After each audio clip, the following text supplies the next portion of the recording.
Welcome to Nalanda academy. Nalanda academy में आपका बहुत बहुत स्वागत है दोस्तों। आज हम आपके लिए लेकर आए हैं 1500 MCQ की सीरीज का अगला पार्ट, जिसमें मैं आपको हर क्वेश्चन के साथ साथ उससे संबंधित सारी जानकारी भी दूंगा।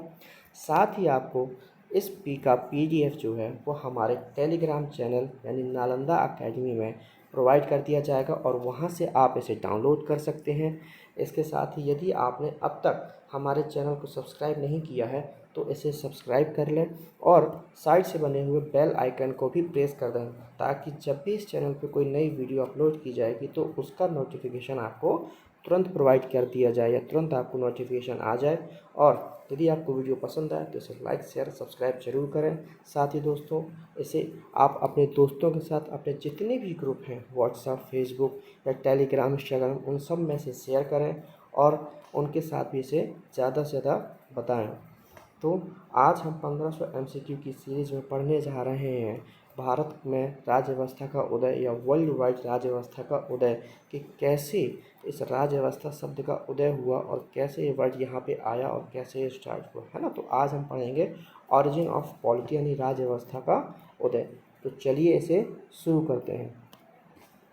पहला क्वेश्चन है, राजनीतिक दर्शन की शुरुआत कहाँ से मानी जाती है। तो राजनीतिक दर्शन की शुरुआत कहाँ से मानी जाती है, राजनीतिक दर्शन की शुरुआत कहाँ से मानी जाती है, तो इसका पहला सही आंसर है ए, यूनान। तो राजनीतिक दर्शन की शुरुआत कहाँ से मानी जाती है, तो इसकी शुरुआत मानी जाती है यूनान से। और आज जो यूनान है जिसे कहते हैं, ये दोस्तों एक्चुअली प्राचीन काल में इसे कहा जाता था ग्रीक। क्या कहा जाता था? ग्रीक। तो इसे प्राचीन काल में ग्रीक नाम से जाना जाता था, है ना। और यही इसकी राजधानी क्या थी? एथेंस। क्या थी राजधानी इसकी दोस्तों? एथेंस। तो यहाँ से इसकी शुरुआत, इस देश से इसकी शुरुआत मानी जाती है। ठीक है, चलिए अगले क्वेश्चन पे चलते हैं दोस्तों। अगला क्वेश्चन है हमारा, रिपब्लिक नामक पुस्तक किसने लिखी। तो रिपब्लिक नामक पुस्तक किसने लिखी, तो इसका सही आंसर है ए, प्लेटो। तो किसने लिखी दोस्तों रिपब्लिक नामक बुक? प्लेटो ने, है ना। तो रिपब्लिक नामक पुस्तक किसने लिखी थी, तो ये लिखी थी प्लेटो ने। चलिए अगले क्वेश्चन की ओर जाते हैं हम। अगला क्वेश्चन है, द अकेडमी नामक शिक्षा संस्थान की स्थापना किसने की। ए अरस्तु, बी चाणक्य, सी सुकरात या इनमें से कोई भी नहीं, है ना। तो द अकेडमी नामक शिक्षा संस्थान की शुरुआत दोस्तों की थी प्लेटो ने। तो अब क्योंकि जब ये ऑप्शन में नहीं है तो इसका सही आंसर क्या होगा दोस्तों, तो इसका सही आंसर होगा डी, क्योंकि इसकी शुरुआत किसने करी, इसकी शुरुआत की थी प्लेटो ने। द अकेडमी क्या था? एक शिक्षा संस्थान था जहाँ पे लोगों को शिक्षा प्रोवाइड की जाती थी। जैसे आप विद्यालय कहिए या कॉलेज कहिए या एक शिक्षा संस्थान कहिए, कि एक शिक्षा संस्थान था जहाँ पे लोगों को शिक्षा प्रोवाइड कराई जाती थी, शिक्षा प्रदान की जाती थी, है ना। और इसी से निकला हुआ छात्र था अरस्तु। ठीक है दोस्तों, चलिए अगले क्वेश्चन की ओर जाते हैं।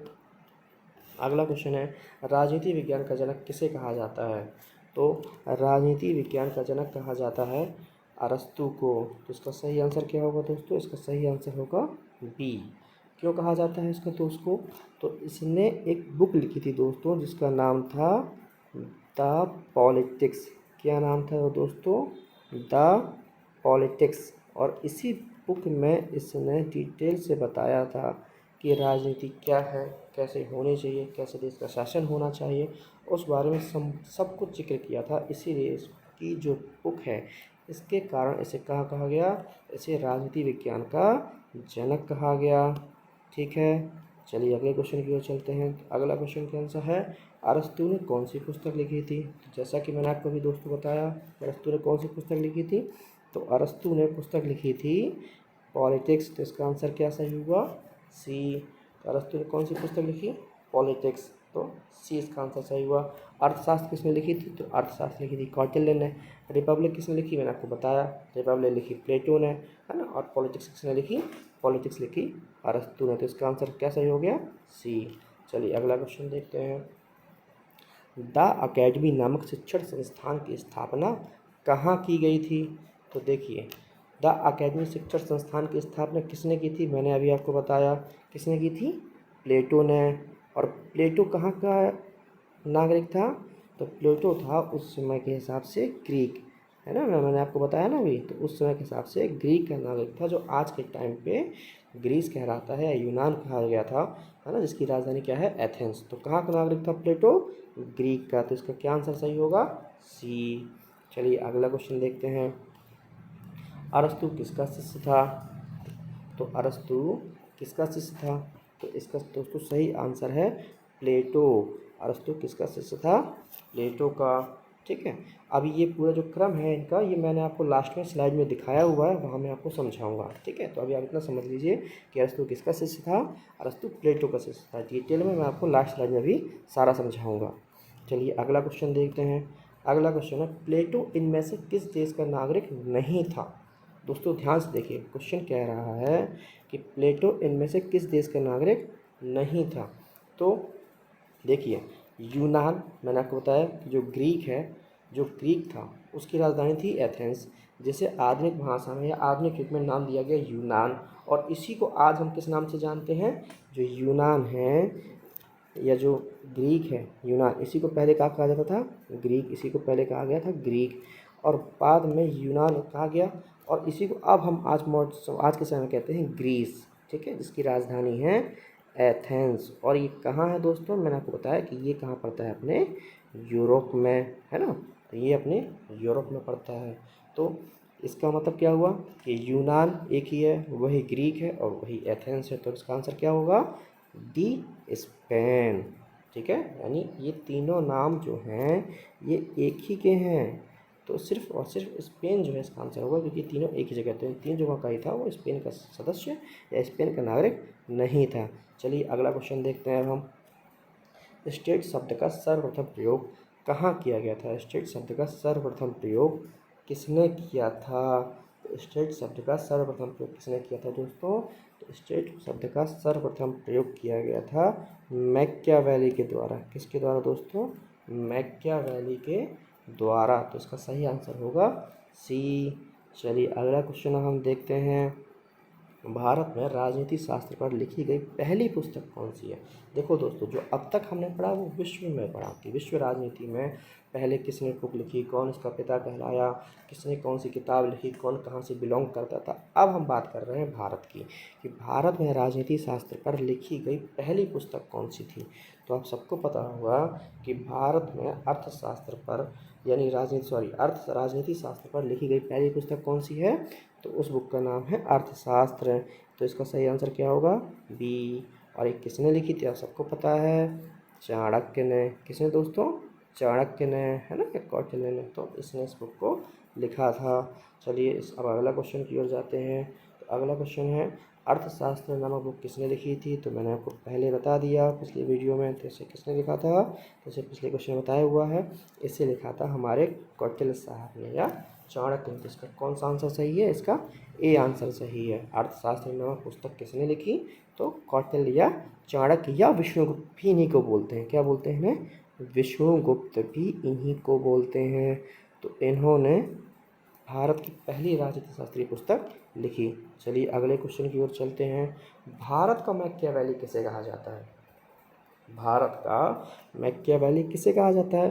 तो इसका दोस्तों सही आंसर है बी, चाणक्य। भारत का मैकियावेली कहा जाता है चाणक्य को, क्योंकि इसे उससे कंपेयर किया जाता है जिसने भारत में स्टेट वर्ड बताया कि आखिर राजनीति क्या है, एक राजा को कैसा होना चाहिए, उसे क्या काम करने चाहिए, उसकी क्या रिस्पॉन्सिबिलिटी होनी चाहिए, उसके पास क्या अधिकार होने चाहिए, उसका जनता के प्रति क्या उत्तरदायित्व, उसका राजा के प्रति या राज्य के प्रति क्या उत्तरदायित्व, ये सब उसने बताया। इसलिए इसे भारत का मैकियावेली भी कहा जाता है, या इन्हें भारत की मैकियावेली होने की संज्ञा दी गई है। चलिए अगले क्वेश्चन की ओर चलते हैं।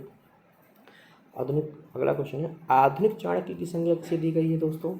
तो अब आधुनिक चाणक्य की संज्ञा दी गई है हमारे पंडित द्वारका प्रसाद मिश्र जी को। किसे दी गई दोस्तों, द्वारका प्रसाद मिश्र जी को आधुनिक चाणक्य की संज्ञा दी जाती है। चलिए अगले क्वेश्चन की ओर चलते हैं। तो अगला क्वेश्चन है, इन्हें क्रम से व्यवस्थित कीजिए। मतलब कौन पहले आया, फिर कौन बाद में, फिर उसके बाद कौन, फिर उसके बाद कौन। तो इसका सही आंसर क्या है दोस्तों, पता है, तो मैं बताता हूँ। इसका सही आंसर है सी। ठीक है दोस्तों, इसका सही आंसर है सी। यानी सबसे पहले कौन आया, सबसे पहले आया सुकरात। सुकरात का शिष्य था प्लेटो। कौन? प्लेटो। तो पहला ये, फिर दूसरा था ये। और इसका प्लेटो का शिष्य था अरस्तु। कौन था दोस्तों? अरस्तु।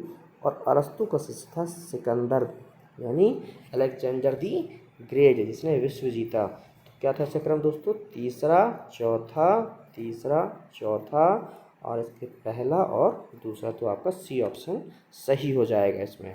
ठीक है दोस्तों, चलिए अब अगले क्वेश्चन की ओर चलते हैं, जिसमें हम इसको सीक्वेंस से समझ लेते हैं कि उन्होंने कैसे क्या किया। तो देखिए दोस्तों, सबसे पहले आते हैं सुकरात साहब हमारे। कौन आते हैं सबसे पहले? हमारे सुकरात साहब। ठीक है, तो सुकरात जी आए, है ना। अब सुकरात जो थे, इन्होंने राजनीति के बारे में बताया तो कि राजनीति क्या है, और उसकी परिभाषाएं भी दी, उसके बारे में बताया भी। लेकिन कभी भी कोई भी पुस्तक नहीं लिखी राजनीति के संबंध में। कोई भी पुस्तक या कोई भी ग्रंथ नहीं लिखा है।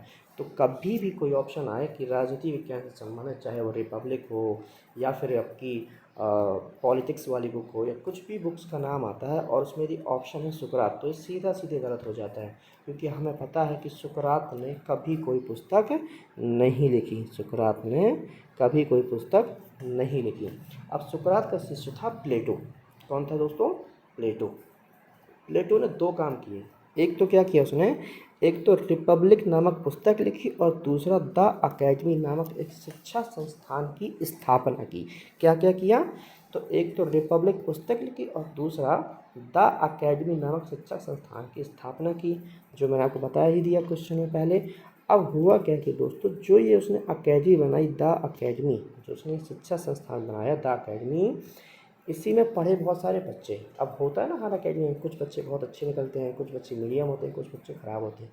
तो इसी में से एक बच्चा निकला जिसका नाम था अरस्तु। क्या नाम था दोस्तों? अरस्तु। तो इसी से अकेडमी से निकला हुआ स्टूडेंट था अरस्तु। और इस प्रकार आप कह सकते हो कि प्लेटो का स्टूडेंट कौन था? अरस्तु।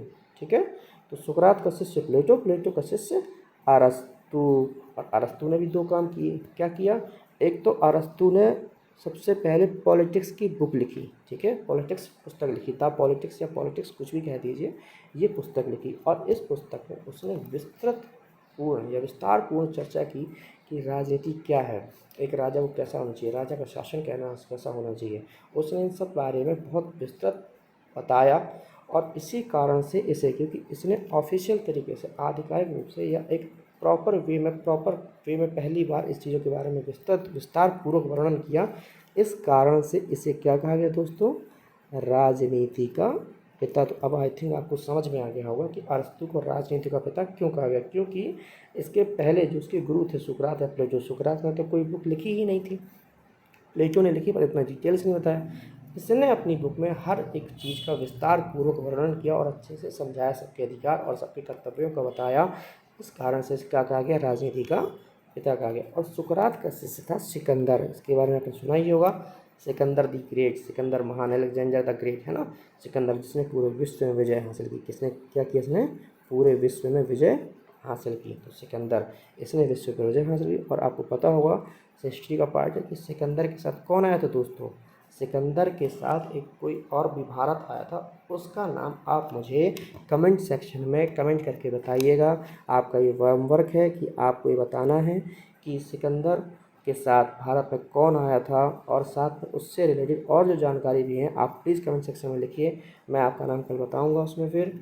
चलिए, तो आज के लिए इतना ही दोस्तों, और हम कल फिर से मिलेंगे एक नई सीरीज़ के साथ में, कुछ नए क्वेश्चन के साथ में, जिसमें हम आपका हिस्टोरिकल बैकग्राउंड, यानी 1773 के अधिनियम से लेकर आगे की ओर बढ़ेंगे कि कैसे भारत में एक राजनीतिक चीज़ों का जन्म होता है, कैसे भारत में चीज़ें नई नई आती हैं, और भारत में एक नया संविधान बन के बाद में तैयार होता है, जिसके हिसाब से आज देश चल रहा होता है। तो उस संविधान की नींव कहाँ से और कैसे पड़ी, इसके बारे में हम कल से चर्चा करेंगे। कल से हम उनके बारे में क्वेश्चन को धीरे धीरे स्टार्ट करेंगे सॉल्व करना। तो ठीक है दोस्तों, इसके साथ ही आज हम अपना ये कंप्लीट करते हैं। और जैसे कि आप सबको पता है कि ये कोविड का टाइम चल रहा है, सभी के यहाँ पे बहुत ज़्यादा महामारी आई हुई है इस बार, जो कोरोना में। तो अपना और अपने परिवार का ख्याल रखें, स्वस्थ रहें, और घर से बाहर तभी निकलें जब बहुत ज़्यादा आवश्यक हो, वरना घर से बाहर ना निकलें। और खुद की सुरक्षा करें, क्योंकि खुद की सुरक्षा से ही देश की सुरक्षा होती है। और वीडियो अगर आपको पसंद आई हो तो इसे लाइक करें, शेयर करें, सब्सक्राइब करें और साथ ही अपने दोस्तों के साथ इसे शेयर करें। धन्यवाद दोस्तों, कल फिर मिलते हैं।